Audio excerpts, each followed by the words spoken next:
Le congrès du RHDP ou la faveur d'un peuple, le triomphe d'un homme. Hier était un jour de victoire pour nous. Hier, c'était un jour exceptionnel. Quand je dis hier, je parle du 21 et du 22 juin 2025. Face à tout type de mensonges, face à la roubladise et face surtout au déni de la réalité, le congrès du RHDP est venu mettre les pendules à l'heure et a mis la vraie histoire de la Côte d'Ivoire et des Ivoiriens qui veulent évoluer en face du monde entier. Ces moments qui ne se racontent pas, ils se vivent. Des instants suspendus où la faveur déborde les mots, où le souffle d'un peuple épouse la silhouette d'un homme. Ce qui s'est passé là, le congrès là, c'est des choses qu'on ne raconte pas. Si tu n'as pas pu voir, tu n'as pas pu être là-bas, ah, c'est que tu as raté quelque chose, il faut peut-être attendre une autre période. Et on ne peut pas te dire quand. Ce 21 juin 2025, au parc des expositions d'Abidjan, le RHDP n'a pas seulement tenu un congrès, il a rendu hommage, il a chanté, il a crié, il a dansé pour celui qui depuis plus d'une décennie répare, construit et réconcilie. En ce jour exceptionnel du 21 et du 22 juin 2025, ce n'était pas simplement une rencontre politique, mais c'était un prétexte pour célébrer un homme qui est venu pour réparer les blessures d'un pays meurtri par plus de 30 ans d'injustice. C'est un homme qui a été célébré, chanté et même dansé parce que c'est quelqu'un qui a pris la Côte d'Ivoire en cendres, mais qui en a fait aujourd'hui de l'or qui brille. C'est ça, un homme qui a été célébré, un homme qui ne proclame pas dans sa bouche qu'il faut se réconcilier, mais qui impose les éléments de la réconciliation. Beaucoup parlent de réconciliation dans leur bouche, mais à sens unique et dans le sens qui les arrange. Mais lui, Alassane Ouattara, n'a jamais parlé de la réconciliation parce qu'il sait que la meilleure réconciliation des Ivoiriens, c'est de leur rendre leur dignité. La meilleure réconciliation des Ivoiriens, c'est de prendre leur revanche sur l'histoire humiliante que nous a imposé Guy Robert, que nous a imposé Babo, que nous a imposé Henri Konan Bédié. C'est cet homme-là que nous sommes allés célébrer. Alassane Ouattara n'était peut-être pas physiquement là, mais sa présence, incarnée avec gravité et grâce par le vice-président Thiemo Komele Kone, flottait sur chaque banderole, résonnait dans chaque slogan, il s'inscrivait dans chaque sourire. En réalité, tout le monde peut te tromper, mais toi-même, tu ne peux pas te tromper toi-même. Parce que ça s'appelle être un idiot. Ah, les autres m'ont trompé, les autres, ils ont fait ça. Mais moi-même, je me suis trompé pour me mettre dans le problème. C'est que toi, on ne peut rien faire pour toi. Et c'était ça qu'on allait démontrer. Alassane Ouattara, là, il fallait voir les sourires. Il fallait voir la gravité des visages qui imposaient la reconnaissance. Parce que de là où il nous a tirés, très peu, voire même personne d'autre ne pouvait nous tirer de ces gouffres si ce n'était que lui. Et on pouvait sentir ce visage sérieux à travers le vice-président pour dire, nous ne sommes pas là pour nous amuser. Nous avons pris ce pouvoir, c'est pour incarner le respect que les Ivoiriens méritent. Le vice-président n'a pas remplacé, il a simplement représenté avec hauteur et retenue, surtout avec élégance, d'un homme qui sait qu'il parle pour un autre. Dans sa délégation symbolique, c'est toute la maturité du RHDP qui s'est exprimée. Un parti qui sait transmettre sans disperser, représenter sans diluer.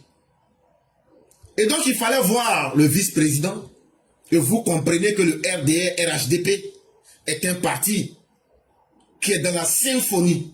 La symphonie, c'est quand tout est en harmonie. Et la cacophonie, c'est chez les opposants. Et ça, il y a tellement à dire que peut-être on ne pourra pas tout dire. Mais tout a été tellement bien réglé. Et tout a été tellement bien fait.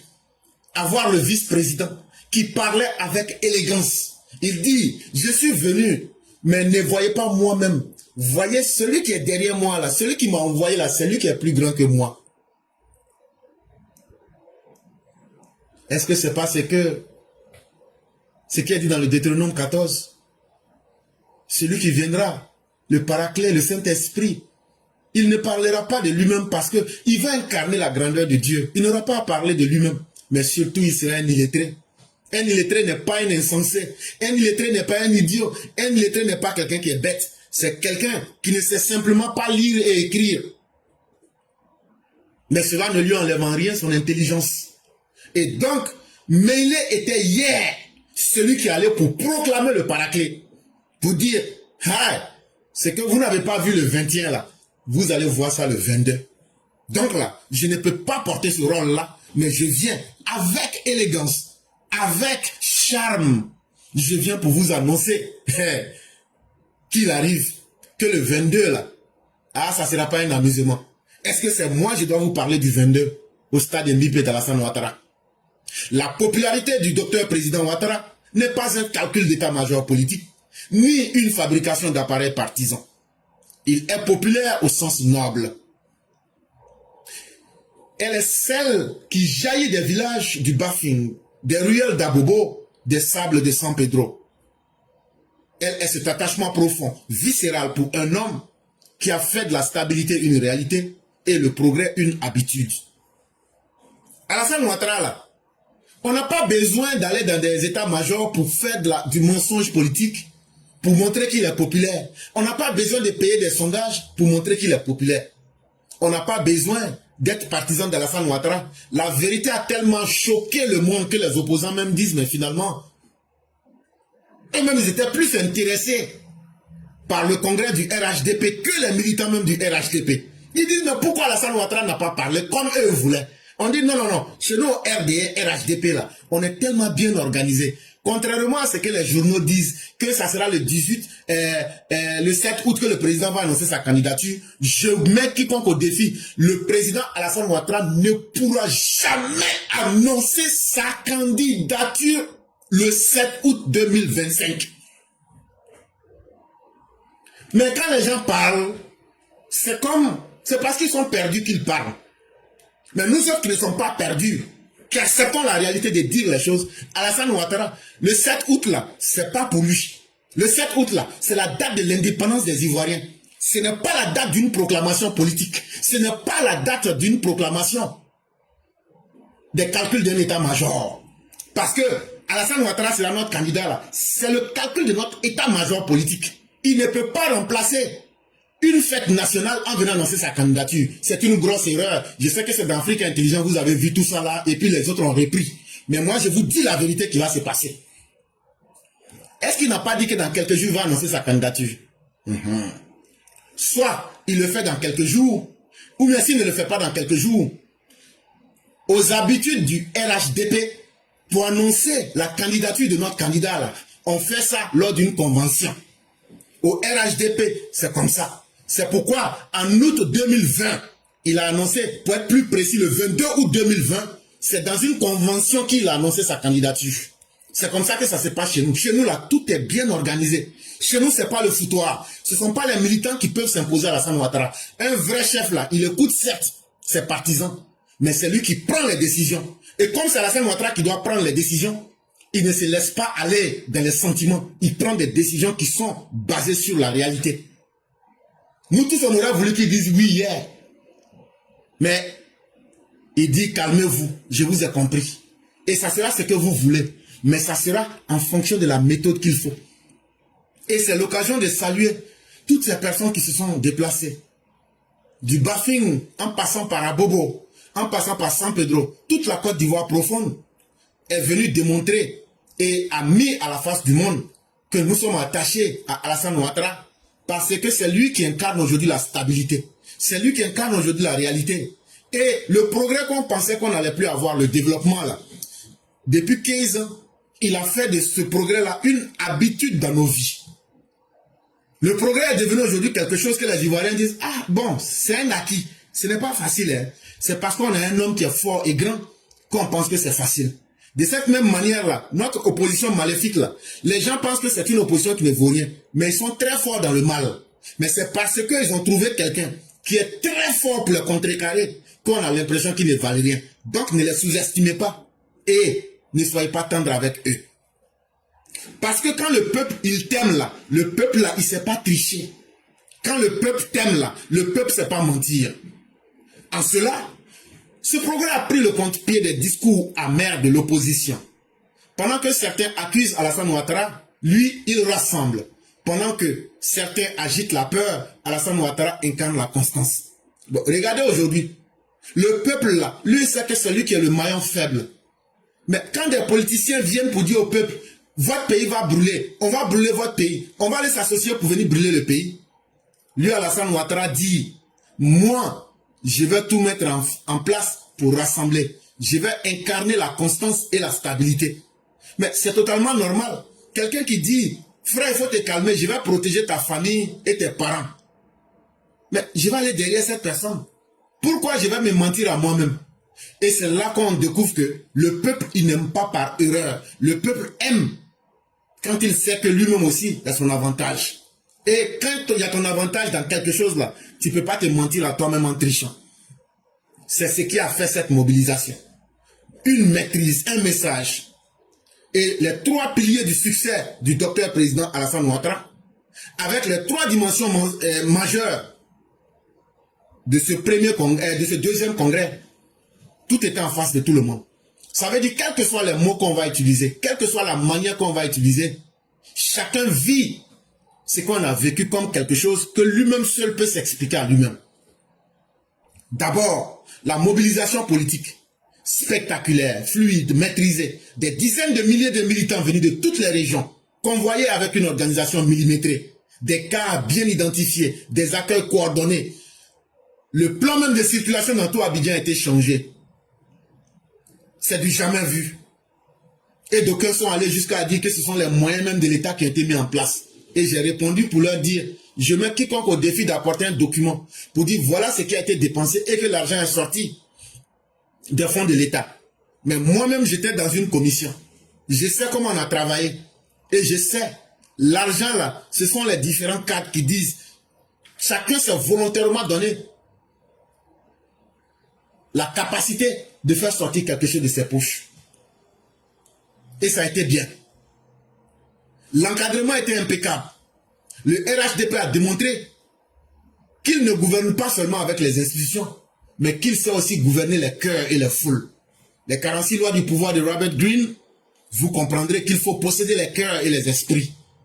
Et pendant cette mobilisation, on a vu la maîtrise des foules. On a vu l'ardeur des cœurs qui ont parlé. Ils n'ont pas eu besoin d'être payés. Ils n'ont pas eu besoin d'être inquiétés. Ils sont sortis d'eux-mêmes. Et surtout, on a vu la symbolique qui était autour. À commencer au parc des expositions. Le parc des expositions, c'est quoi? Le parc des expositions, c'est un des fleurons de la nouvelle Côte d'Ivoire. Quand on dit la Côte d'Ivoire moderne, là, on a les éléments qui font que la Côte d'Ivoire est devenue moderne aujourd'hui, là. Si tu ne prends pas le parc des expositions, c'est que tu as raté. Si tu ne prends pas 4e et 5e, c'est que tu as raté. Donc Alassane Ouattara nous dit, nous sommes en train de célébrer une nouvelle Côte d'Ivoire. Et il faut que les esprits puissent être aussi nouveaux que le parc des expositions. Pour que les esprits soient dans cette Côte d'Ivoire moderne-là, pour démontrer une force, mais en douceur. Pour dire que ceux qui savent bâtir connaissent aussi ce qui est beau. Et le beau, c'est surtout d'inspirer confiance en l'avenir, comme le parc des expositions. Et ça, on pouvait le voir à travers les couleurs. On pouvait le voir à travers les chants, l'ordre. Tout respirait la maîtrise et la sérénité. Les discours du vice-président ont été sobres, dignes et pourtant profondément habités. Tout le monde a vu. Ce que je raconte là, je ne fais que redire ce que tout le monde a vu. Mais ce que chacun a ressenti, c'est ça le plus fort. Et c'est pourquoi tu ne devrais pas manquer à ces événements. Zoku, je t'avais dit de ne pas manquer à ces événements. Et c'est hier que tu venais prendre les informations avec moi. Mais en essayant de te mentir à toi-même pour tirer les informations de ma bouche. Alors que tu pouvais partir là-bas, tu pouvais aller voir. Et puis tu pouvais te rendre compte de la réalité. Et puis tu pouvais être sobre pour dire, frère, comment ça s'est passé. Zoku, j'allais t'expliquer.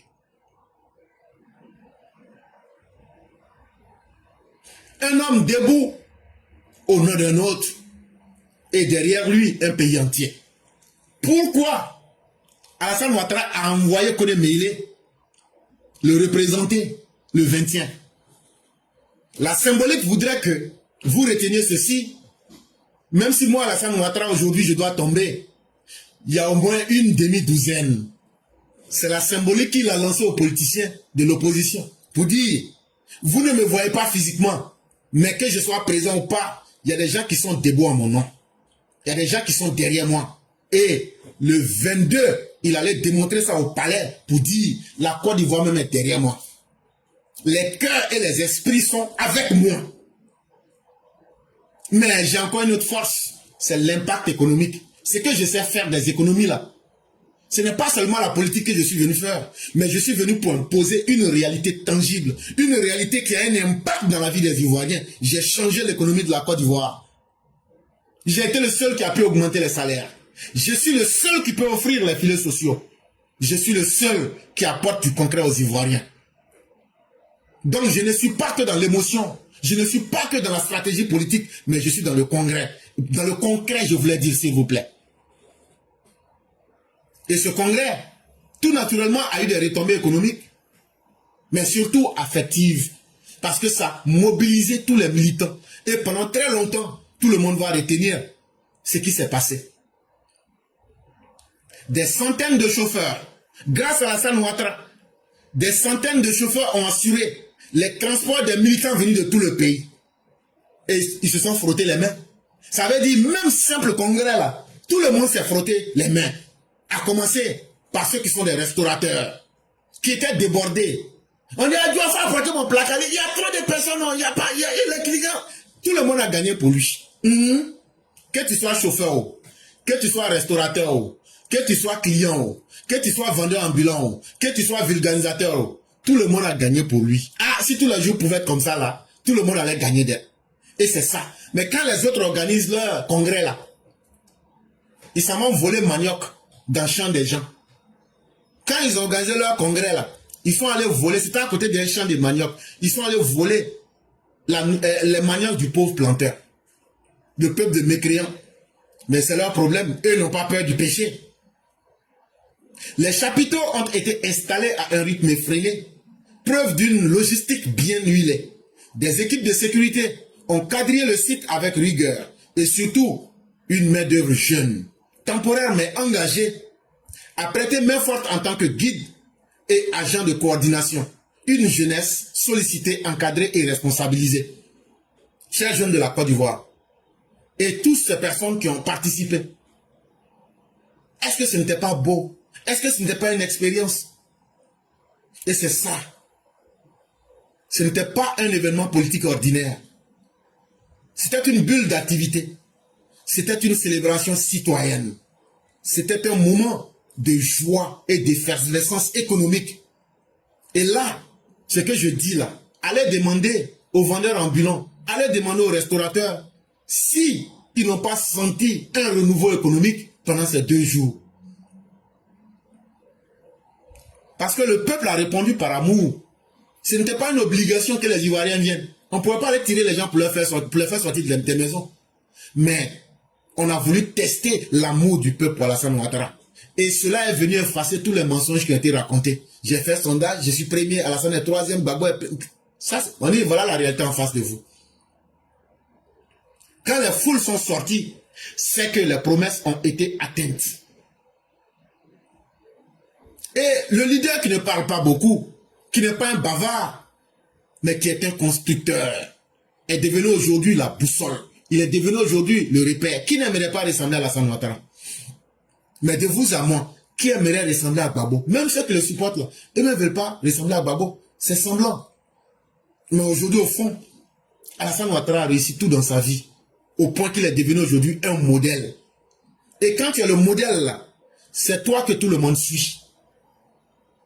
Et c'est pourquoi le congrès a été un moment magique. Pas parce que ça a duré. On pouvait faire 1000 ans, comme on pouvait faire un jour. Mais la densité, la revivification politique, la chaleur humaine. Alassane Ouattara a montré que le lien entre lui et les Ivoiriens n'est pas seulement un contrat politique, mais c'est une histoire d'amour.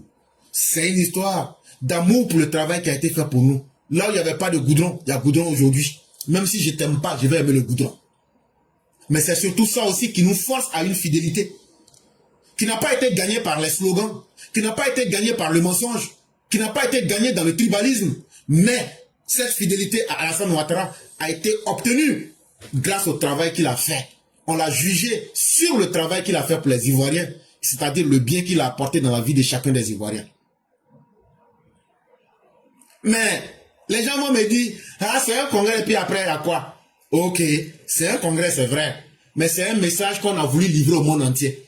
Parce que le monde entier là, eux ils écoutent, ils regardent. Mais souvent là, il y a des réalités qui les trompent. Parce que les opposants sont tellement forts dans leurs mensonges. Avant qu'ils vont comprendre qu'est-ce qui est vrai, qu'est-ce qui est faux là, leur mensonge est déjà parti. Quand on a fait ce congrès là, on a attendu. Quand ils ont fini de faire tous leurs mensonges, ils ont fini de faire tout leur congrès là, on est venu faire pour nous. Bouya! Quand on a fait là, le monde entier dit ouais. AFP dit plus de 150 000 personnes. RFI dit plus de... France 24 dit plus de 100 000 personnes. RFI dit des dizaines de milliers de personnes. Ah, mais pour les autres là, même France 24 dit qu'il n'y avait pas plus de 10 000 personnes là-bas. Donc là, c'est un message qui a été lancé au monde entier. Pour dire qu'en Côte d'Ivoire là, les Ivoiriens aujourd'hui soutiennent ce qui les arrange. Et ce qui nous arrange là, ce n'est pas un homme, ce n'est pas le nombre de mandats, mais c'est la vérité qu'il nous a apporté dans nos vies. Hein? La Bible là, ça fait combien d'années? Pourquoi on n'a pas changé la Bible? Pourquoi on ne change pas le Coran? Qui parmi nous est plus vieux que le Coran et la Bible? Mais on continue de les utiliser et de s'en inspirer. Le bon vin, plus il vieillit, plus il se bonifie. Ce qui est bon là, on ne laisse pas pour quelqu'un. Le pouvoir là, on ne commande pas. Ah non, pardonnez, il faut me mettre sur la liste électorale. Même si j'ai violé la loi là, il faut avoir pitié de moi. Mon papa, Amadou Thiam, est sénégalais, né à Dagana en 1921. Ma maman là, Sola, oui, elle aussi elle est sénégalaise. Mais pardonnez, ayez pitié de moi, violer les lois pour moi. On ne commande pas le pouvoir. On ne commande pas ce qu'on mérite. Alassane Ouattara n'a pas commandé le pouvoir. Il n'a pas commandé le travail qu'il a fait. Il s'est réalisé lui-même avec la réalité pour qu'on le juge en fonction de ses actes. Et ceux qui doutaient, il fallait écouter ce que les populations étaient en train de chanter. Alassane Ouattara, c'est pas un homme, hein, c'est une bénédiction. Alassane Ouattara, c'est pas l'homme, c'est bénédiction, c'est Douaoudin. C'était les trucs qu'il fallait attendre. Avec les différentes pancartes. Il fallait voir des pancartes. Il y a une pancarte, même vous m'excuserez, où la dame a écrit ceci. Où ça est là? J'ai coupé et voilà. Elle a écrit ceci. Président Alassane Ouattara, virgule, un envoyé de Dieu, l'homme fort, l'homme de dignité et de paix durable, abat les jaloux, un coup KO, coup de marteau, bang, bang, bang. Donc ça là encore là, vous allez dire encore que c'est Fantomas qui a inventé tout ça. Parce que ce qui vient du cœur, quand c'est pas forcé là, ça sort naturellement. Il fallait voir la foule. Quand tu étais au stade, ça te donne le vertige. Mais quand Alassane Ouattara arrive au stade, c'est la sagesse en personne qui sort. Quand il arrive au stade, le ciel était un peu nuageux. Foule là, il a déjà ça. On ne peut même plus parler de foule. Les gens sont venus en moto, en camion, en car, à pied, d'autres même à vélo. Les Sénoufos là, à vélo. Les Koyara, ils sont venus avec, comment on appelle, rendez-vous. Les bâchés où chacun regarde son ami, ils étaient dans ça. Mais ce qui est bizarre, les Odineka, eux, sont venus en camion. Mais tout ça, c'était des dizaines de milliers, voire des centaines de milliers. Et là, quand le bon Dieu lui-même, il regarde la situation, il dit, mais il faut que je pleure un peu. Ah oui, le bon Dieu même dit, attendez, d'abord, je vais pleurer un peu. Et je vous avais dit que le ciel était un peu nuageux. Dieu même, il prend son mouchoir et puis il dit, voilà. Là, il a plu, quoi. C'est ce que je vais dire. Donc, une petite pluie choco, genre, une pluie qui se joue genre façon, là, voilà. Tu vois, non? C'est comme les petites go là, quand on dit, allons au restaurant, elle dit, non, mais je suis pas faim là, hein. Alors que, et quand tu vas arriver là-bas, elle va prendre pied de porc, toi. Mais, en partant là, elle fait son petit genre. Donc, là, non, mais, bah, moi, je suis pas faim, je peux pas partir de 20 heures, tout ça là. Et dit, regarde, elle là-bas. Quand elle allait là, elle a pris, elle seule a pris 7 pieds de porc avec piment, bien écrasé à côté. C'est pas toi qui disais que tu n'avais pas faim. C'est ça le bon Dieu a fait. C'est-à-dire, il regarde, il dit, ceux-là, ils m'ont eu. Hein. Donc là, attends, je vais me signaler que c'est moi le puissant. Donc il fait une petite pluie là, pour faire vibrer le sol. Mais c'était en fait pour nous dire qu'il était fier de nous. Qu'il était fier du président. Parce que chez nous en Afrique, quand il pleut pendant un événement, c'est un bon signe. Chez nous en Afrique là, nous on a tout. C'est les gens qui se trompent pour dire que nous on est animistes. Alors que nous on a maîtrisé les lois de la nature. Quand on fait sacrifice là, si ça avait poulet là, quand les 2 pieds de poulet là vont en l'air, c'est que le sacrifice là a marché. Quand tu as ton problème là, tu as commis un crime et puis on doit le faire sacrifice dans l'eau là. Quand on finit de faire sacrifice dans l'eau là, on prend un poisson dans la même eau là, on coupe sa queue. On balise spirituellement. Quand on revient là, c'est le lendemain, c'est le même poisson qu'on va attraper. Si on n'a pas attrapé, on va te dire ton affaire là n'a pas marché. Maintenant, si c'est un sacrifice à une nourriture là, quand on fait là, on dépose, il y a des fourmis rouges là qui vont venir. Si les fourmis là viennent manger là, ça veut dire que ton sacrifice a marché. Si les fourmis là ne viennent pas, ça veut dire que ton sacrifice n'a pas marché. Mais comme vous dites que nous on est des animistes, des mécréants, c'est Dieu seul qui va juger chacun. Et donc là, connaître la nature ne fait pas de vous un croyant ou un mécréant. C'est le fait de nier Dieu là qui est la mécréance. Sinon Dieu lui-même là, pourquoi il a créé plusieurs chemins? Vous qui dites que vous êtes les religions révélées là, pourquoi il y a musulmans? Pourquoi il y a chrétiens? Pourquoi il y a juifs dedans? C'est faux. Vous vous êtes donné un genre. Comme vous avez la puissance du monde aujourd'hui, vous vous êtes mis sur les autres. Mais avant vous, le bouddhisme existait. Le taoïsme existait avant le bouddhisme. Donc c'est Dieu seul qui va juger chacun. La pluie chez nous en Afrique. Chez nous en Afrique, quand on doit faire un événement, est-ce que tu n'attends pas qu'on verse l'eau? L'eau là, c'est parce qu'on n'a pas eu pluie. Mais le ciel hier a ouvert ses portes. Et le ciel a pleuré parce qu'il était fier. Et quand le ciel a pleuré, le ciel a fait vibrer la terre de la Côte d'Ivoire. Et à l'unisson, la Côte d'Ivoire a respiré. Ce n'était pas un rassemblement, ce n'était pas un meeting, c'était un raz-de-marée. C'était un appel des cœurs. Et ces cœurs-là n'avaient qu'un seul cri qui était lancé à Alassane Ouattara. Alassane Ouattara. Alassane Ouattara. Un seul nom, une seule personne. 15 ans de pouvoir. Toujours là. Mais il est debout. Il est applaudi. Il est dans les cœurs. Les foules l'aiment. Comme le premier jour où il a accepté d'être le candidat du RDR. Voilà un leader qui n'a jamais laissé la place au doute. Que ce soit en difficulté ou bien dans les malheurs, ou bien dans le bonheur, il a toujours été lui-même. Il n'a jamais cédé au doute. Et c'est ce que le peuple aime. Le peuple aime voir un dirigeant qui s'assume pleinement. Un dirigeant qui ne dit pas, ah moi j'étais là, j'ai dit aux gens de venir vous sauver, ils ont refusé. Vous pensez qu'on va laisser quelqu'un qui nous inspire la force pour aller nous mettre derrière des vauriens? Des gens t'ont dit simplement que tu es sénégalais, il faut venir prouver que tu es ivoirien, tu t'en vas mentir aux blancs, qu'on veut lancer un mandat d'arrêt contre toi, c'est ce qui fait que toi tu ne viens pas en Côte d'Ivoire. En tout cas, quand tu veux être un politicien, il faut montrer d'abord que tu es courageux. C'est aussi très important. Et donc, Alassane Ouattara, au stade, il écoute tout le monde. Nous, les militants, là, hey, si ça dépendait de nous, là, Alassane Ouattara, tu es venu, non? Bonne arrivée, hein? Tu es au stade, non? On t'a entouré, non? Voilà. Maintenant, là, voilà notre feuille de route. Tu seras le président de notre parti. Il dit ça, j'ai accepté. Il faut dire en même temps sur place que tu es candidat. Il dit, les gars, j'ai compris.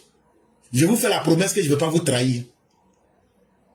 Mais un vrai chef, c'est celui qui ne laisse pas les émotions des foules le contrôler. C'est ce qui a perdu Gbagbo, c'est ce qui a perdu les opposants. Chaka Dia même lui dit, quand lui, sa foule lui parle là, quand lui parle à sa foule là, les gens savent faire le contraire. Et que c'est dans les journaux, lui, il apprend ça. Alassane Ouattara dit, je vais vous montrer qu'un vrai chef, il écoute certes ses troupes, mais c'est lui qui prend les vraies décisions. Et les vraies décisions, on ne les prend pas parce que la foule est heureuse, mais la foule est fâchée.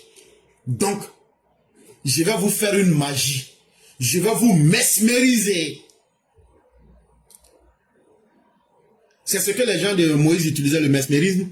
Quand on dit qu'ils transformaient des bâtons en serpents, c'est un effet sur l'esprit. On appelle ça le mesmérisme. Il dit, je vais vous mesmériser. On dit, comment tu vas faire ça? Ado, ado, ado, ado. Oui, oui, oui, oui, oui, oui, oui, oui, oui. Il a levé la tête. Il regarde la foule. Il tourne à gauche, il regarde. Il tourne à droite, il regarde. Il regarde devant lui, c'est foule. Et lui-même, il connaît que derrière lui, c'est gâté. Mais qu'est-ce qu'il fait? Il respire. Il dit, c'est moi, je maîtrise l'ouragan des foules. Je vais encaisser la vague. Et qu'est-ce qu'il fait? Il oppose le calme à la frénésie. Il impose son tempo à l'émotion. Il transforme la tempête en silence. Est-ce qu'il va dire oui ou est-ce qu'il ne va pas dire oui? Vanouan, le grand stade, c'est tu comme au cimetière. Un silence assourdissant. Plus de 150 000 personnes. Mais tu entends les mouches voler. Oui, là, tu vas dire ou mais tu ne vas pas dire. Et sans hésiter. Et avec un contrôle total. Et sans calcul. Mais avec beaucoup d'auteur. Il n'a même pas eu besoin de répondre. Alassane Ouattara nous montre que le pouvoir, c'est d'abord la retenue. Un homme là, il ne faut pas être l'objet des masses, ou même l'objet de tes sentiments. Le peuple a certes crié, mais là où le peuple criait, le chef était en train de réfléchir. Éclairant, toi si tu vas devenir griot un jour. Depuis qu'on a vu un Dida parler comme ça.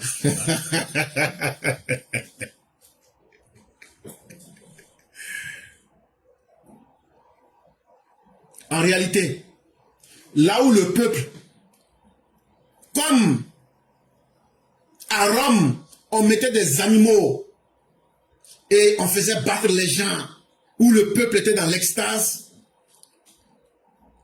là manque la réflexion. Et chaque fois que le peuple crie, c'est le chef qui doit réfléchir. Quel décalage fascinant. Ah oui, il y avait un décalage, mais c'était extraordinaire. Le chef a montré qu'il maîtrise sa foule. Pendant que le peuple est en train de pulser, de palpiter, d'implorer, on ne demandait que quelque chose. Quand tu demandes quelque chose, c'est toi qui es en position de faiblesse. Alassane Ouattara nous a montré, je vous respecte dans ce que vous m'implorez. J'ai compris. Mais je reste droit. Pas par faiblesse. Je reste impassible. Parce que les grandes décisions qu'un leader prend engagent le présent, mais l'avenir. J'ai compris la fusion supérieure. Mais ce n'est pas à l'instant. Ce n'est pas l'instant que je vais vous offrir. Je ne vais pas vous offrir une joie à l'instant T. Mais je vais vous offrir ce qui est bon pour vous sur le temps long. Alassane Ouattara a refusé le piège de l'émotion. Il s'est condamné à écouter la raison.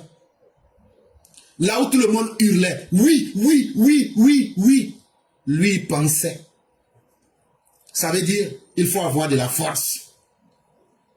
Quand tu as le tel pouvoir qu'Alassane Ouattara a, et le monde qui est derrière toi, comme nous disait le grand maître Nicolas Machiavel, il y a deux choses qu'il faut avoir, le peuple et l'armée.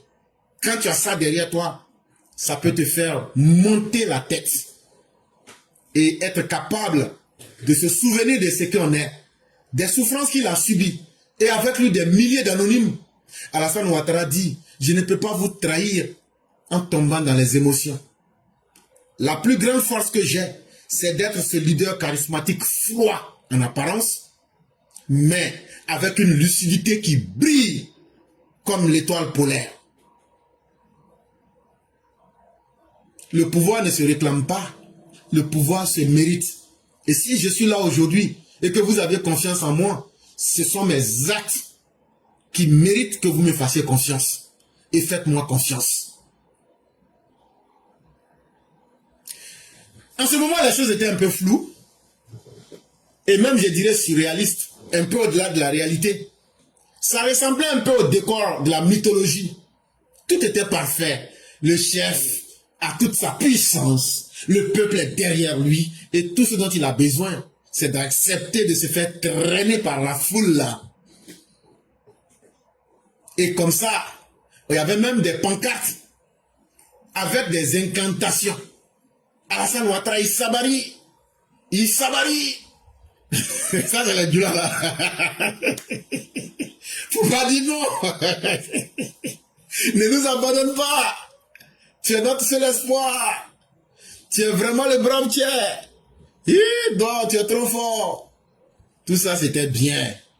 Mais c'était des incantations. C'est ce que nous voulons. Mais ce n'est pas forcément la réalité. Les slogans ont tourné en boucle. Vous aurez pu les voir. Tout le monde était heureux. On était même au milieu d'un cyclone d'adoration d'un homme. Si Alassane Ouattara n'avait pas de la retenue, il aurait même pu aller dire que lui, il est devenu un homme Dieu. Parce que quand tu as une telle puissance, quand tu as une telle réalité en face de toi, tu finis par oublier que tu es un homme. Tu tombes dans l'irréel et tu finis par te déifier toi-même à penser que tu es un Dieu. Mais Alassane Ouattara a pu vaincre cet orgueil. Il nous a montré qu'il devient une statue vivante. Et qu'il devient quelqu'un. Là où des gens cherchent à être des dieux, lui, il a vaincu le mythe des bruits. Il a vaincu le mythe des passions, des pathos, pour être le simple être humain qu'il est. Et ça, combien d'hommes peuvent résister à cela? Il dit, je ne suis pas venu pour être un Dieu. Je ne suis pas venu pour demander une volonté d'être quelque chose de supranaturel, d'être quelque chose qui va perdre le sens. Je suis un simple mortel. Je m'appelle Alassane Ouattara. Et je vais vous imposer ce silence-là comme ma réponse. Et surtout, je vais fatiguer nos opposants dans leur corps. Mais le peuple, pourtant, n'a pas cessé de hurler son amour, sa fidélité et de crier continuité. Parce que le peuple est convaincu. Et quand le peuple est convaincu, personne ne peut le vaincre. Mais ce qui est intéressant dans tout ce que vous avez vu, on vient de plébisciter un homme qui est encore vivant. On vient encore de valider un homme. On vient de le valider avant même d'être arrivé dans les urnes pour voter. Et ce sont ces messages-là que le monde entier a compris. Les câbles diplomatiques seront tapés dès ce lundi matin pour dire faisons attention. Le peuple est déterminé derrière ce gars. Si on veut créer des mouvements pour venir en Côte d'Ivoire, pour venir les attaquer là, ce qu'on a vu là, on va gâter notre nom. Parce que d'abord au plan psychologique, on a vu un peuple qui était dans un état d'euphorie collective. Un peuple qui demandait que Alassane Ouattara soit leur père, leur papa, parce qu'il est le repère. Il est la boussole, il est la voie, il est le guide qu'il faut suivre. Si on doit tomber dans la dramaturgie, la mise en scène était réussie. Hein? Le héros a déjà atteint son objectif. Quand tu finis de tuer le bandit là, est-ce que tu dois parler pour dire j'ai tué le bandit? Tu parles pas. Quand les gens te voient, on sait que ouais, si toi tu as pu venir et puis on te voit là, c'est que tu as fini de tuer le bandit. Donc là, si on veut rentrer dans la dramaturgie là, le brave là, quand tu le vois vivant, c'est qu'il a fini de débaire le bandit. Donc il n'a plus besoin de parler. Sa présence seule le fait briller. À la fin, si tu regardes film, c'est pas le film indien, hein, et puis le film chinois, c'est pas ça. Mais les vrais films de Hollywood, quand tu regardes là, à la fin là, c'est le brave, tu vois. Et puis il parle même pas, il prend son chemin, où tout le monde est là, il prend le chemin opposé. Est-ce que dans les films western, c'est pas comme ça? Dès que c'est fini là, le brave prend son chemin, et puis il s'en va dans une autre ville. C'est comme ça. Maintenant, si on doit rentrer au plan philosophique, nous sommes dans un monde aujourd'hui où tout le monde est dans les sentiments. Il faut qu'on bombarde l'Iran. Il faut qu'on bombarde Israël. Il faut que nous devenions des révolutionnaires. Des révolutionnaires qui n'ont même pas un avion, qui commandent l'avion de la Russie. Mais parce que nous sommes aujourd'hui dans un monde d'émotions, où les gens mettent leurs émotions en avant. Tout le monde est précipité. Il faut de la sagesse pour être un homme de mesure dans un monde où tout va vite. Et ça, Alassane Ouattara nous a enseigné cette leçon de sagesse. Que dans un monde où tout est guidé par la précipitation, les hommes qui savent observer et qui savent se contenir là, c'est eux qui contrôlent le monde. On a vu des leaders politiques comme Chaka Dian dire que lui, il ne maîtrise pas son monde. Parce qu'ils sont précipités. Il a sauté des étapes, il s'est menti à lui-même, ça l'a rattrapé. Ce sont aussi ces leçons-là que Alassane Ouattara a données. Le 22 juin 2025, Alassane Ouattara n'est pas venu simplement en tant qu'un président, mais il est venu en tant qu'une présence pour dire, il y a beaucoup qui entendent parler de moi, mais me voient comme ça, fa là. Parmi la nouvelle génération, là, il n'y avait pas beaucoup. Hein. Bon, maintenant, là, venez, vous allez me voir. C'est quand on dit de moi que je suis vieux là, que je ne peux pas marcher là. Il est venu là, il est plus en forme que les jeunes même. Les jeunes de 80 ans, quand ils marchent là, quelqu'un attrape bras gauche, quelqu'un attrape bras droit. Son pantalon là, on soulève derrière. Maintenant là, on soulève ses pieds comme une vieille momie égyptienne là. Un sac à maladie là. Alassane Ouattara, lui, il a montré que la manière, la qualité de vie que tu fais là, c'est ça qui est importante, plus que l'âge.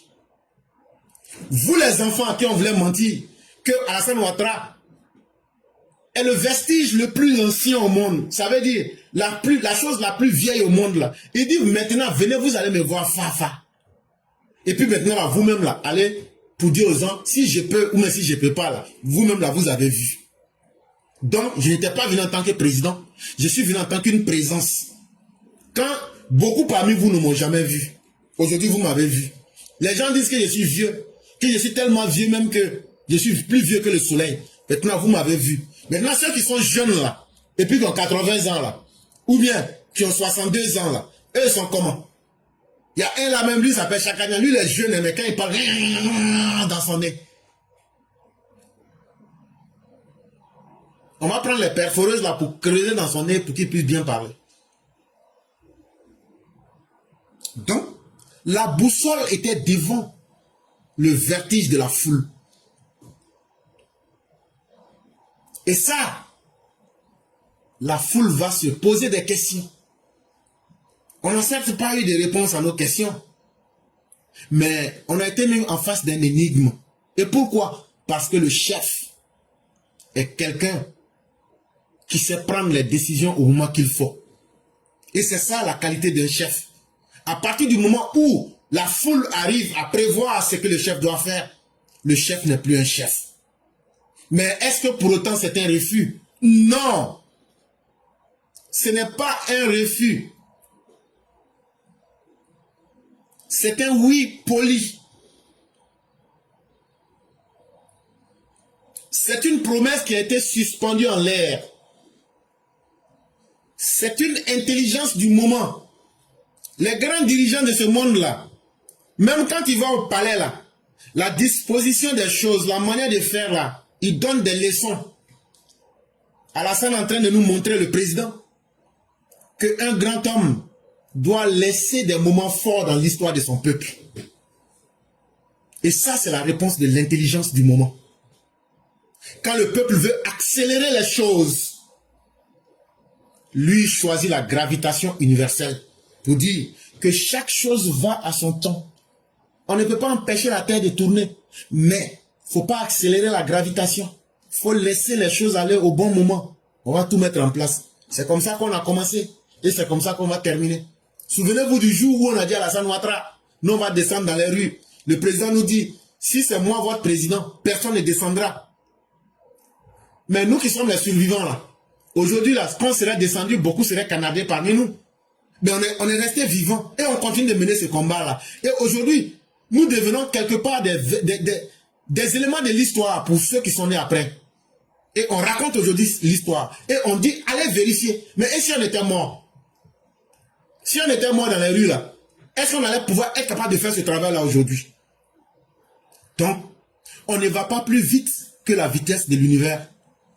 Un homme doit toujours graviter à la vitesse de l'univers. Et c'est ça qui fait que Alassane Ouattara devient inclassable, parce qu'il devient immense, mais en même temps, il est intact. Et c'est ça la grandeur de l'homme. C'était un texte de notre père Koulibaly, Kalilou, doctorant IDBN, EPV. Et je l'ai réinterprété à ma façon. Vraiment merci à vous. Et pour terminer, j'ai moi-même fait mes propres analyses en 5 points sur le congrès du RHDP. J'ai intitulé cela les 5 leçons à retenir du deuxième congrès du RHDP. La première leçon qu'il faut retenir du congrès du RHDP, c'est que le RHDP a tenu la promesse de la grande mobilisation. Que ce soit au parc des expositions d'Abidjan, que ce soit au stade Alassane Ouattara de Bimpe, que ce soit à l'international même, en l'espace de 2 semaines, c'est nous qui avions tenu le monde en haleine. On a commencé cela le 14 juin 2025. Sur 3 continents, on a célébré un homme, ce qui n'a jamais été fait. Et toute la semaine, vous avez vu la cadence à laquelle les événements se sont succédés. En réalité, est-ce qu'aujourd'hui Alassane Ouattara doit être encore dans le débat de dire aux gens, non j'ai des militants, les gens m'aiment ou les gens ne m'aiment pas? La réalité en face de tout le monde aujourd'hui. La flamme militante est un acquis. Personne ne peut discuter cela. Maintenant, ça a choqué nos opposants. Ça les a tellement choqués qu'ils inventent des mensonges. Mais nous, ça ne nous intéresse pas. Ce que nous retenons, avec la mobilisation qu'on a vue, que ce soit à l'international comme au plan national, au plan local en Côte d'Ivoire, c'est qu'aujourd'hui, chaque mot d'ordre d'Alassane Ouattara sera méthodiquement suivi, sera exécuté par des dizaines de milliers de militants qui sont déterminés pour la cause du président Alassane Ouattara. 120 000 personnes selon l'AFP, des dizaines de milliers selon RFI, plus de 100 000 selon France 24. Ceux qui disent qu'ils veulent se battre avec nous, là, on vient de vous dire, prenez le chiffre que vous voulez, 100 000, 120 000, prenez ce que vous voulez là. On est prêt. Ce que le président Ouattara va nous dire là, c'est ça on va faire. Même si on gagne la moitié de la moitié, 50 000 là, dans Abidjan là, hey, vous savez ce qu'on peut faire. Vous connaissez les militants du RDR, vous faites semblant. Vous faites semblant de devenir bête. Oh, nous on est en temps, on vous attend. Pendant ce temps, c'est le désarroi chez les opposants. Le découragement dans les chapelles politiques. C'est eux-mêmes qui veulent parler à la place du RHDP aujourd'hui pour se donner un faux espoir parce qu'ils ne maîtrisent plus la situation. Mais nous, au RHDP, là, à travers cette manifestation, c'est quand on vous disait là, que c'est nous dans le capital humain le plus conséquent. Que pour nous là, c'est nous on jafoule là. Maintenant, on est prêt à aller au charbon. C'est nous on sait l'histoire difficile qu'on a vécue. Mais, on va faire respecter cette histoire-là. C'est nous, on a un bilan politique à défendre. On va sortir pour aller voter en masse. C'est nous, nos enfants, on a à défendre leur avenir. Si vous nous provoquez, on va faire sortir ces masses-là. Et puis on va vous massacrer dans les rues. Sans état d'âme. Parce que vous n'êtes plus des gens à qui il faut donner une deuxième chance. Vous êtes des gens qui voulaient proclamer le désordre sur la terre, des ennemis de Dieu. Et cette fois-ci-là, nous, on va vous effacer de ce présent pour que l'avenir, on dise qu'il y a des gens qui ont effacé de la mauvaise herbe. C'est pourquoi nous sommes là aujourd'hui et que ils ont bien fait de le faire. Pendant plus de 30 ans, vous avez détruit des générations de jeunes gens. Vous avez détruit des vies. Mais cette fois-ci-là, nous, on est prêts à assumer nos choix idéologiques. Et c'est ce qu'on vous a dit là. Quand on va sortir là, le président lui-même ne pourra pas nous maîtriser. Et comme on l'a dit, le président lui-même, il est dans une stratégie qui est bien ancienne, mais qui est très efficace. On va faire tomber le fruit pourri cette fois-ci, avec toute la racaille qui se trouve autour là. Le fruit pourri avec toute sa racaille, voilà ce qu'on va vous faire. Je vous dis que Laurent Gbagbo partira avant la fin du mois de janvier. J'ai toute une série de mesures en cours qui vont faire qu'il va tomber comme un fruit, parmi eux-mêmes, fruit pourri. Ça, c'était quand il était opposant. Il dit là, toute une série de mesures. On n'a pas une seule stratégie, hein. On en a beaucoup. Mais cette fois-ci là, vous allez comprendre que le choix du peuple là, on va l'imposer aussi dans cette stratégie. Provoquez-nous seulement. Vous n'avez pas de vous le faire parler. On vous attend. Ça, c'était ma première interprétation des événements. La deuxième explication, ou la deuxième leçon que moi j'ai retenue du congrès du 21 et du 22 juin 2025, c'est que Alassane Ouattara demeure, il a toujours été un leader politique efficace, mais en plus de cette efficacité, il est devenu quelqu'un de cohérent dans l'histoire de la Côte d'Ivoire. Et sa force a un charisme exceptionnel. Et je m'explique. Il n'a jamais changé. Il est resté toujours lui-même. C'est ça. Quand tu es cohérent dans l'histoire, on peut t'aimer comme on peut te détester. Ça force le charisme exceptionnel. Mais lui, il est comment et puis il ne fait pas comme les autres. Il est comment, il ne change pas. Quand il était opposant, il incarnait la rigueur. On dit, hey, quand Ouattara va prendre le pouvoir, hey, il va couper que des gens. Vous avez vu quand il était Premier ministre, c'est qu'il a montré aux gens là. Il ne s'amuse pas. Oh. Ça veut dire quand il était opposant là, il était celui-là même on disait, lui il n'est pas venu pour s'amuser. Ça c'était quand il était opposant. Quand il était opposant là, Gbagbo était président. Gbagbo voulait s'amuser avec lui pour raconter des conneries. Il dit, je ne suis pas ton ami, il ne faut pas t'amuser avec moi. Gbagbo dit, j'étais en train de m'amuser. Il dit, moi je ne m'amuse pas. Je suis un homme rigoureux. Je suis l'ancien directeur du FMI, directeur général du agent du FMI. On ne s'amuse pas avec moi. Quand il a pris le pouvoir le 11 avril 2011, aujourd'hui nous sommes le 23 juin 2025, pendant plus de 14 ans, ce qu'il a dit là, il a fait. Tout ce qu'il a dit là, il a fait. Cela incarne l'espoir profond des Ivoiriens que nous plaçons dans le présent. Nous, on ne sait pas ce qui va arriver demain. Hein. Déjà, il y avait quelqu'un qui pouvait venir dans le pays là et puis travailler. C'est ça que tu entends dans les bouches. Ça veut dire quoi? Ça veut dire aujourd'hui, là, l'espoir que les Ivoiriens ont dans le temps présent, là, c'est Alassane Ouattara qui a pu incarner cela. Donc, déjà, quand quelqu'un vient au pouvoir, c'est pas pour bavarder, c'est pour travailler. C'est avec Alassane Ouattara qu'on a compris ça. Mais en plus encore, il incarne la foi en l'avenir.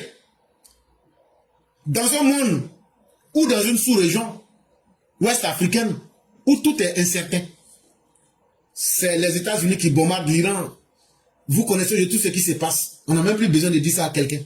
Dans la sous-région, on n'a que des individus pas du tout sérieux à la tête des États. Imaginez-vous maintenant que la Côte d'Ivoire, si on n'avait pas un leader charismatique et fort, est-ce qu'on serait en train de parler de passé et de présent à plus forte raison de l'avenir? Et ça, grâce à un homme fort qui a une bonne connaissance du monde et qui a une grande influence sur les dossiers internationaux. Vous avez vu tous les voyages qui ont été faits. Si ce n'est pas l'Union européenne, c'est l'Union africaine, c'est les représentants de l'ONU. Tous les jours, ce sont des grands de ce monde-là qui viennent le voir à Abidjan là-bas. Mais pourquoi? Parce que ce qui est rare là, Ce sont les hommes qui se déplacent pour aller vers ce qui est rare. Et Alassane Ouattara est une pièce rare dans un monde particulièrement instable. Et pour être encore singulier, Alassane Ouattara est une pièce extrêmement rare dans une Côte d'Ivoire où nos opposants ne sont que des troubadours affamés. Ils sont simplement en politique pour manger. Manger là, ça veut dire venir pour piller les caisses de l'État. C'est pour ça qu'ils sont en politique, sinon il n'y a rien d'autre. Et il faut le dire, le destin politique de ces opposants, comme eux-mêmes aujourd'hui à travers tout ce qu'on voit, est lié aux décisions du RHDP et en particulier au choix du président Alassane Ouattara. La troisième leçon qu'il faut retenir, c'est le poids sociologique du RHDP. Et ce choix-là, on va utiliser tous les grands mots. Quel est le parti qui a le plus de personnes, de militants? C'est le RHDP. Mais cette quantité humaine, à travers ces congrès-là, le pouvoir a été donné au peuple. Ce que nous, là, qu'on appelle petit peuple. Quand on a organisé les pré-congrès, là, les gens pensaient que c'était pour réunir les gens. Non. On allait là, on a touché les problèmes des gens. On dit, qu'est-ce que vous aimez? Et puis, qu'est-ce que vous n'aimez pas? Qu'est-ce que vous voulez qu'on change? Qu'est-ce que vous voulez qu'on ne change pas? Ce sont ces décisions-là qu'on a prises. On a tout mis ensemble. Les décisions qui ont été prises par les bases militantes. C'est que les gens sont au campement, au village. On dit là, on allait faire une synthèse le 21 juin 2025 au parc d'attraction de Port-Bois. Les gens pensent que c'est un hasard ou bien que ça peut juste mobiliser la foule. Non, il y a un travail de stratégie derrière. Et tout ça a été bien ficelé. Et on a dit maintenant, voilà ça, allez donner ça au sommet. Les gens sont venus de toutes les régions. On ne parlait pas d'ethnie, on ne parlait pas de religion, on ne parlait que d'une seule chose. On ne parlait que d'Alassane Ouattara, qui nous a démontré que être un président, c'est d'abord se faire respecter à travers son travail en faveur du peuple. Et c'est avec toi, Alassane Ouattara, seul, que nous voulons continuer. Car nous n'avons confiance en personne d'autre que toi. Les travaux que tu as commencés là, on ne sait pas s'il y a des gens qui vont terminer. Mais comme nous, on n'est pas bêtes là, on préfère d'abord continuer avec toi. Avec le congrès du 21 et du 22 juin 2025, c'est 48 heures que le RHDP a utilisé pour faire tomber tous les mensonges de l'opposition. Quand je dis tous les mensonges de l'opposition, on a vu des sondages fictifs, on a vu des mensonges comme le Sénégal est mieux que la Côte d'Ivoire, on a vu Ouattara il est vieux, il va mourir demain. On en a entendu de tout. Si Ouattara est président, la Côte d'Ivoire va sombrer. Et le président Ouattara n'est pas populaire. Tous ces mensonges-là, la popularité, tout comme l'efficacité du président Alassane Ouattara, le monde entier a eu le temps de voir cela. Quand certains leaders politiques, ceux-là qui sont dans les laboratoires pour mentir, sont incapables de donner des mots d'ordre parce qu'eux-mêmes ils sont minoritaires. Et je vais vous montrer en 7 points comment l'opposition ivoirienne est minoritaire. Parce que les gens ne font pas de rapprochement. Quand on dit ça, on dit ah oui, et puis on passe. Et moi, je vais vous montrer ça en 7 points. Le premier point, Babo dit que c'est lui, après Alassane Ouattara, qui mobilise les gens. Il n'y a pas de problème. Chaka dit que lui, il est plus populaire que Babo. Il n'y a pas de problème. Le 12 avril 2025, durant leur prétendue fête de la liberté à Daboula, pourquoi Kone Katina n'est pas parti à Dabou? Quand on a demandé non, que Babo l'a envoyé en mission, alors que Babo même se trouvait déjà à Bruxelles. Donc c'est faux. La réalité, c'est qu'il y avait une tension entre Nadi Bamba et Kone Katina. Et tellement les choses étaient gâtées là, le 12 avril 2005, Kone Katina n'a même pas été à la fête de la liberté, à la fête de la liberté à Dabou. Parce que c'était un fiasco. cette bande de mécréants, pour ne pas assumer la honte avec vos militants mécréants, des personnes de peu de foi sans aucun amour du prochain. Il y avait la plantation d'un monsieur là-bas qui cultivait du manioc. Ils sont allés voler le manioc du monsieur et puis ils ont mangé ça. Tellement ils avaient faim. Donc eux-mêmes, leurs leaders savent qu'ils sont minoritaires. Et ils trouvent des subterfuges. Non, on m'a envoyé en mission. Non, c'est comme si. Donc là, quand vos leaders même sont convaincus que vous êtes minoritaire, ce n'est pas vos propos ou bien vos diffamations qui vont vous rendre populaire. Deuxième élément pour vous montrer que ces opposants-là sont minoritaires, c'est le 26 avril 2025. Pendant qu'ils ont organisé un message d'orientation du comité central du PPACI de Babo, ils disent que dans 2 semaines, qu'ils vont lancer des mots d'ordre. Mais avant de lancer le mot d'ordre là, ils ont cherché militants jusqu'à aujourd'hui, nous sommes au 23 juin 2025. Il n'y en a pas eu. Du 26 avril 2025 au 23 juin, ça fait combien de temps? C'est plus que 2 semaines. Hein? Mais il n'y a pas de militant. Les gens lui disent, quand il est parti, vous n'avez pas tout récemment, il dit, qu'il a entendu un politicien dire qu'il ne faut pas que quelqu'un va aller mourir pour un politicien. Partout il est passé là, depuis le 26, les gens lui disent que toi-même là, il faut aller mourir avec ton oreiller et puis le fils de Nadi Bamba là, qu'il faut aller mourir avec lui là-bas. Là, quand on va voir ça, on va savoir que ton combat là, il est vrai.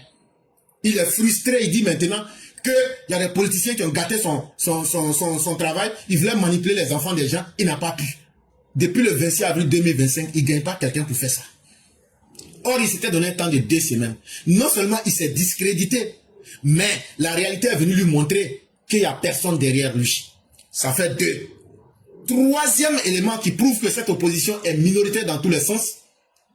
Depuis avril 2025, Babo a lancé la première phase des tournées coco. Il dit, ils vont rentrer pour mentir aux gens. Pour voir si eux là, les gens les aiment. Et puis ils vont manipuler les gens. Depuis avril 2025, ils ont commencé. Mais le 2 mai là, ils sont partis au siège du PPAC à Cocody. Ils disent que vraiment, que l'opération Coco là, que c'est un échec. Qu'ils n'ont qu'à lancer une deuxième opération en changeant de stratégie. Que parce que les gens sont déçus d'eux. Et tout ce qu'ils expliquent aux gens là, les gens ne comprennent pas. C'est là-bas, ils disent maintenant, comment on va faire? Est-ce qu'on ne va pas collecter des fonds? Qu'eux vont demander à leurs militants de leur donner de l'argent. Mais là encore, ça a été un échec. Parce que eux-mêmes, leur politique villageoise de dire que les gens ont faim là, c'est retourné contre eux-mêmes. Comment vous allez racketter des gens qui ont déjà faim alors que vous êtes des milliardaires?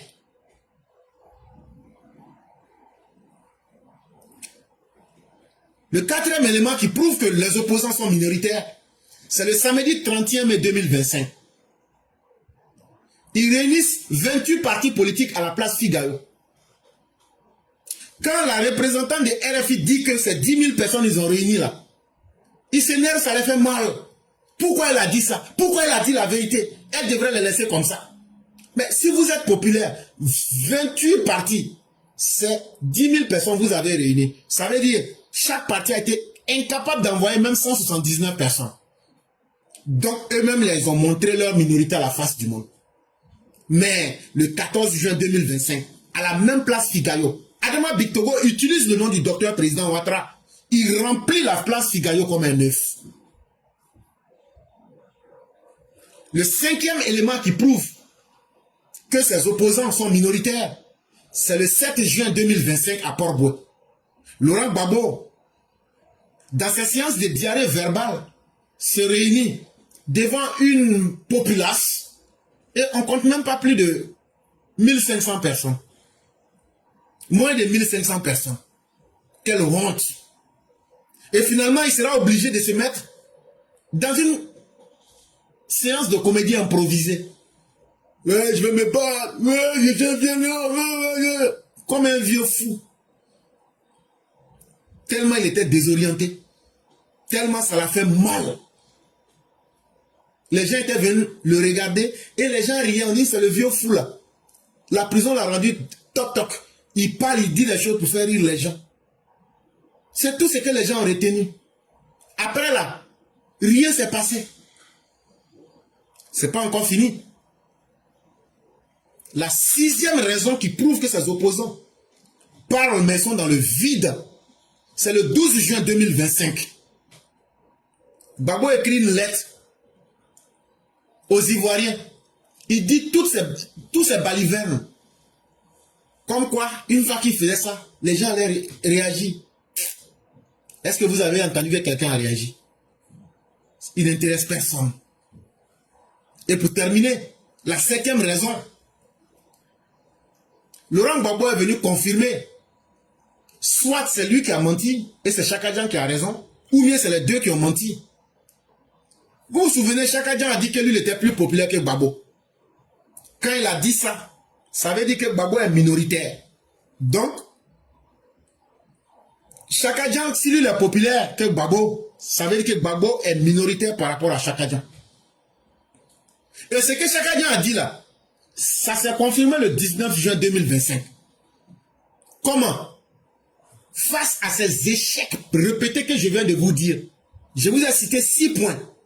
Quand vous mettez tous ces 6 points ensemble, Gbagbo a constaté qu'il vit dans une succession d'échecs. Il n'arrive plus à mobiliser. Il met un dernier plan en marche qu'on appelle trop c'est trop. Mais trop c'est trop là aussi ça ne prend pas. Donc Laurent Gbagbo, dans son désarroi fracassant, il vient confirmer ce que Chaka Dian avait dit. Que moi Chaka Dian, je suis plus populaire que toi Laurent Gbagbo. Et Laurent Gbagbo l'a confirmé en se ralliant à Chaka Dian. Pour que Chaka Dian et puis lui n'ont qu'à former une coalition. Vous pensez que si Laurent Gbagbo était plus populaire que Chaka Dian, c'est lui qui allait sur Chaka Dian? Donc la réalité en face de tous. C'est quand tu es minoritaire que tu cherches à faire des alliances. Nous au RHDP là, le nom d'Alassane Ouattara seul là, ça mobilise 120 000 personnes selon l'AFP. Ça mobilise des dizaines de milliers de personnes selon RFI. Ça mobilise plus de 100 000 personnes selon France 24. Ça, ce sont des observateurs indépendants. Quand vous dites que vous n'avez pas aimé vos 10 000 là, nous on est très fiers de ce qu'ils ont dit. Parce que la vérité, on ne peut pas changer. Et celui qui peut faire ça, il s'appelle Alassane Ouattara. Et il a fait ça quand? Un seul jour, le 22 juin 2025. Donc aujourd'hui, dans le pays là, on sait qui est populaire.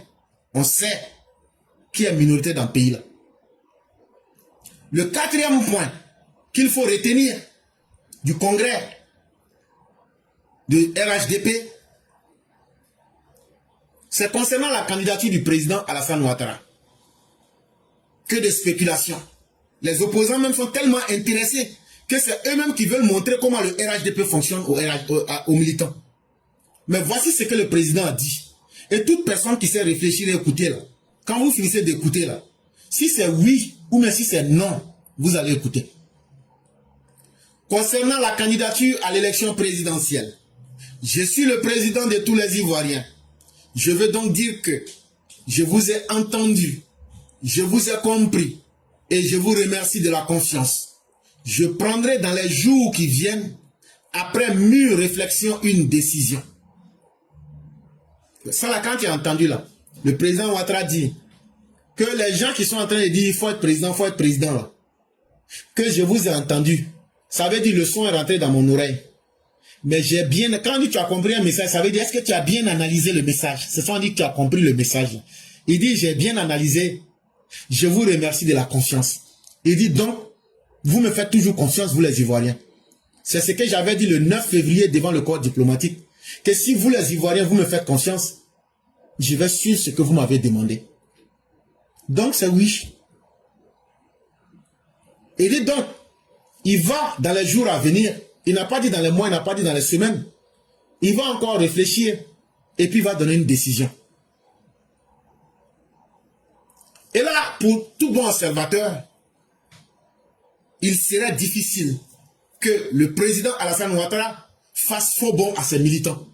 Parce que la confiance, là, c'est quelque chose qui est trop lourde pour la laisser tomber. Mais le président Ouattara a compris une chose. C'est qu'aujourd'hui, là, c'est lui qui a les cordes pour fatiguer l'opposition. Et il utilise cette stratégie-là pour faire languir ses adversaires politiques dans un doute inquiétant.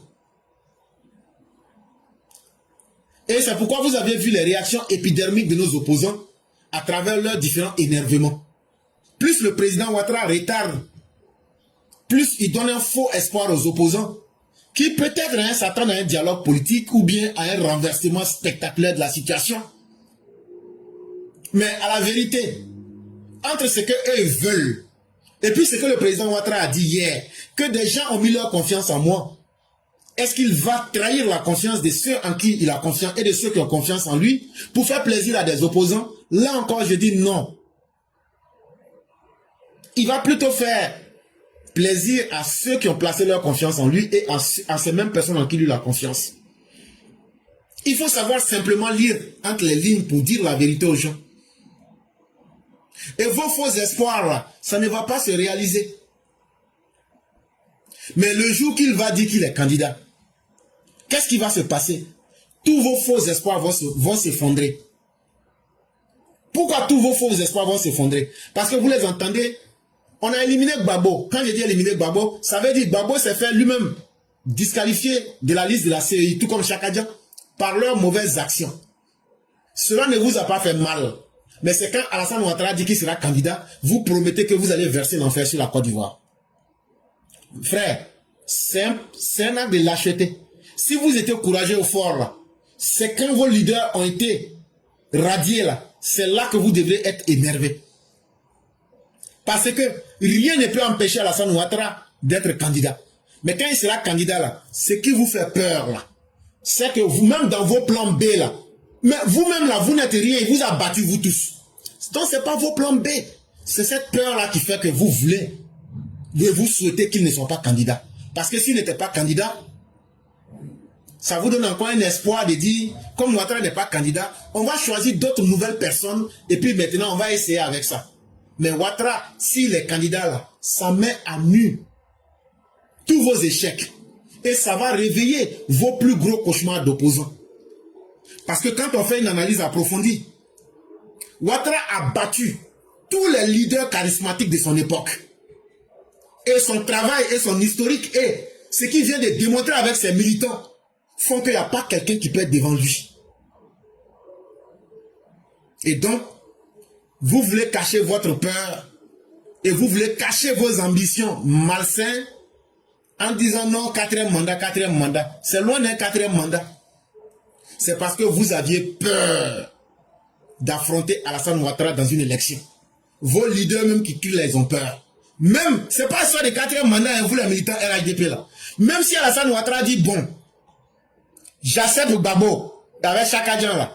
Ils vont venir dire non, que Ouattara même doit se disqualifier lui-même.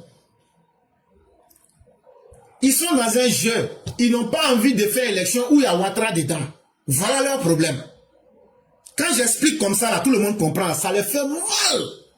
Mais c'est ça la réalité. C'est pas une histoire de 4e, 5e mandat. Sinon, Gbagbo lui-même là, c'est son 3e mandat qu'il est en train de faire là aussi.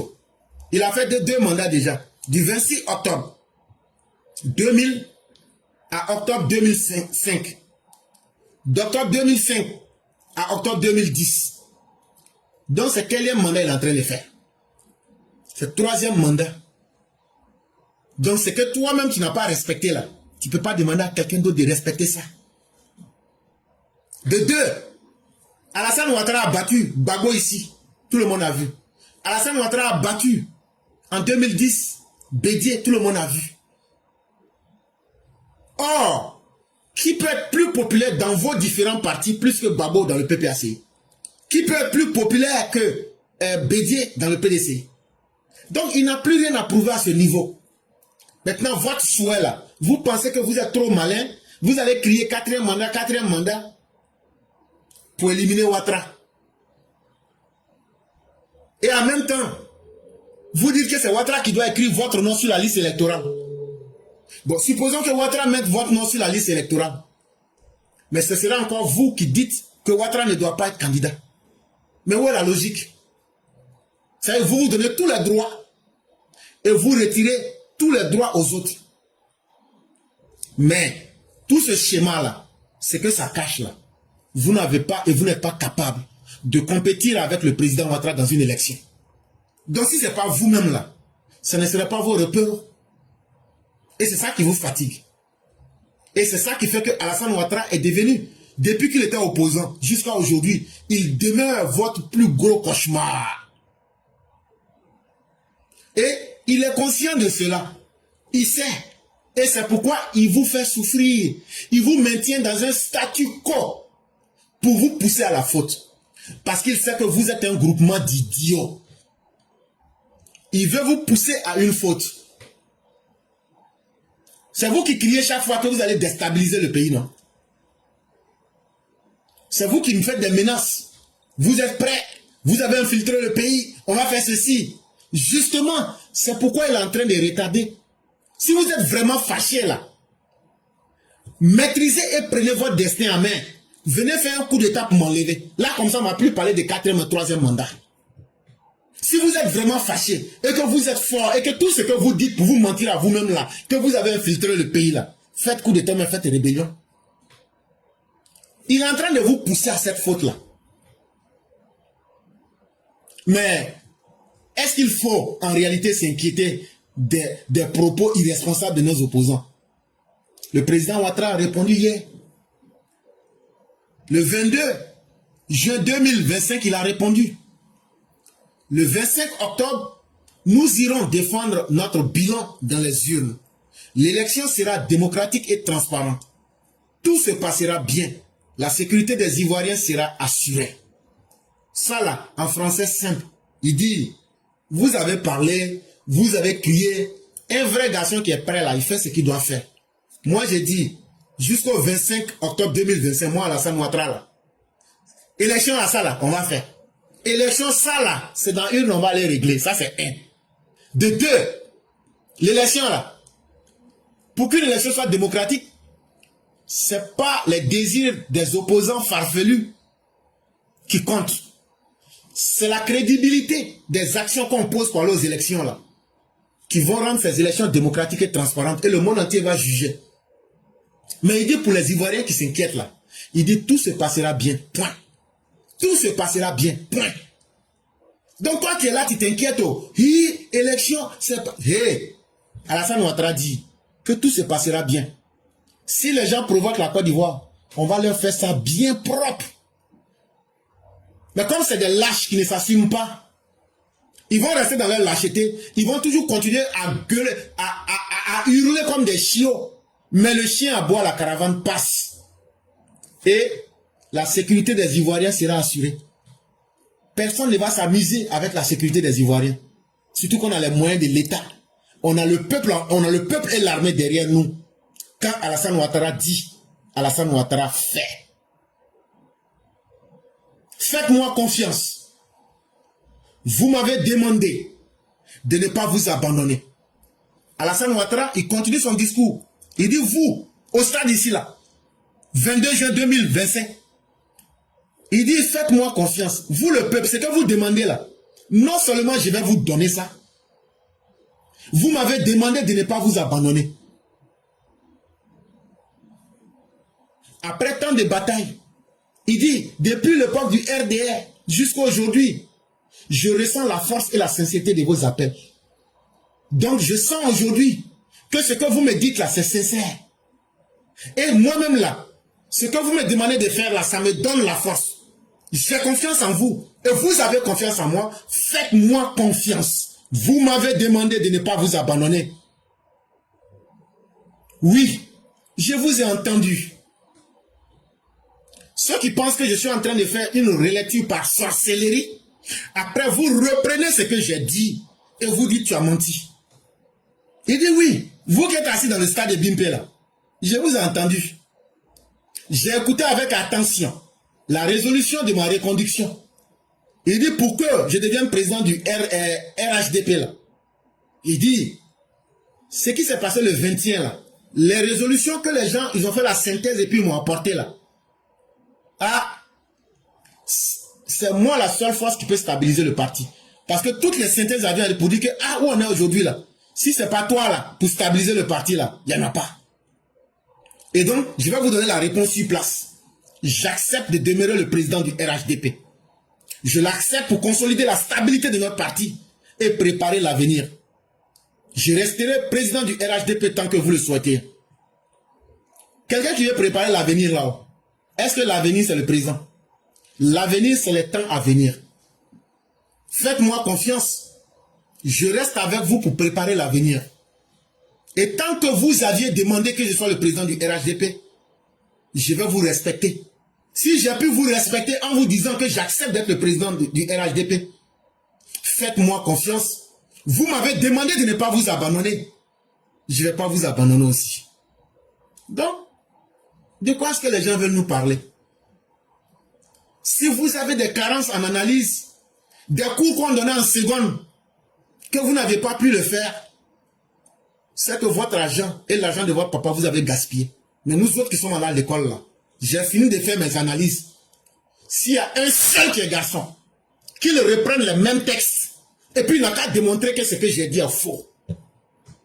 Et on va placer les différents systèmes de réflexion. Ah oui, on va choisir la réflexion par la logique, la réflexion par l'absurde, la réflexion par induction, la réflexion même si vous voulez de façon binaire, même blanc, noir, et puis on continue, on va faire tout ça. C'est ce jour-là, vous allez savoir qu'il y a des gens qui ne sont pas là à l'école pour s'asseoir sur le banc. On n'est pas devenu ministre, hein. C'est Dieu qui décide de tout ça. Mais ce qu'on a appris là, le jour qu'on va mourir là, si on n'a pas donné ça là, si on n'a pas donné ça à nos parents là, on va avec ça dans le tombeau. Et nous autres, on a décidé là, on va donner ce que le peu qu'on sait. La cinquième et dernière leçon qu'il faut retenir de ce congrès, et c'est par cela que nous allons terminer, c'est que pour tout observateur politique, vous ne verrez personne faire de bruit, mais ils vont s'asseoir pour dire, mais le RHDP est mieux et même bien plus organisé, bien plus structuré qu'on ne le pense. Parce que quand on parle du RHDP, les gens voient seulement un parti au pouvoir avec les moyens de l'État. Mais ce congrès-là a prouvé que le RHDP, en tant qu'une organisation humaine, est plus bien structuré que ce que nous voyons. Parce que l'amalgame que les gens font, comme vous êtes au pouvoir là, c'est ça qui fait que vous êtes organisé. Vous ne savez rien. Quand on avait demandé la restitution du parti là, vous pensez que c'était un hasard? Hey, c'est RDR vous voyez là.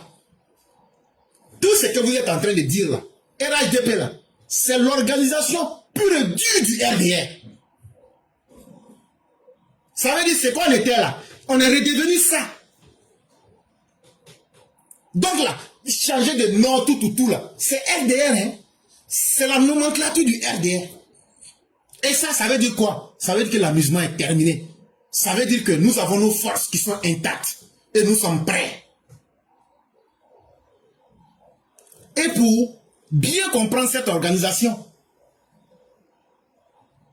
j'ai classé ça en 3 points. Parce que s'il n'y avait pas eu cet événement, on n'aurait jamais parlé de ça. D'abord, le premier point, prenez le pré-congrès. Quand on était à l'université, quand on faisait la communication en entreprise, on parlait de relations descendantes et de relations ascendantes. Ça veut dire, le pré-congrès a servi de relations descendantes. Ça veut dire quoi? Comme dans une entreprise qui veut évoluer, le sommet, ça veut dire les dirigeants du parti, à commencer par le président lui-même, le directoire et tous ceux qui animent le parti, on dit, bon, ça suffit.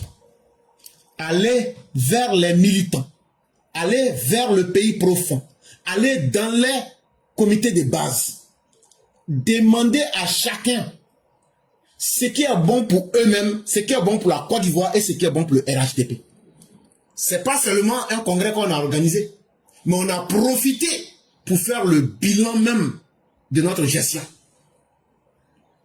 Les gens ont proposé ce qu'ils avaient à proposer.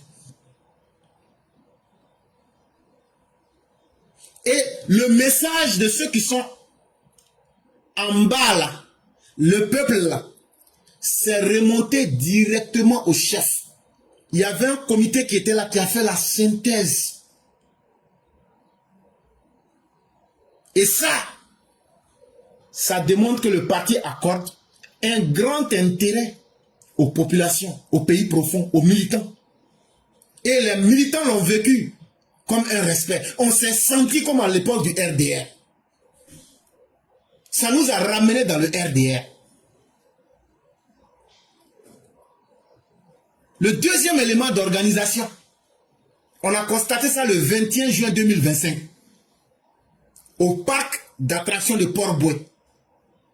Ça a été la synthétisation des recommandations qui ont été véhiculées de manière ascendante vers le sommet.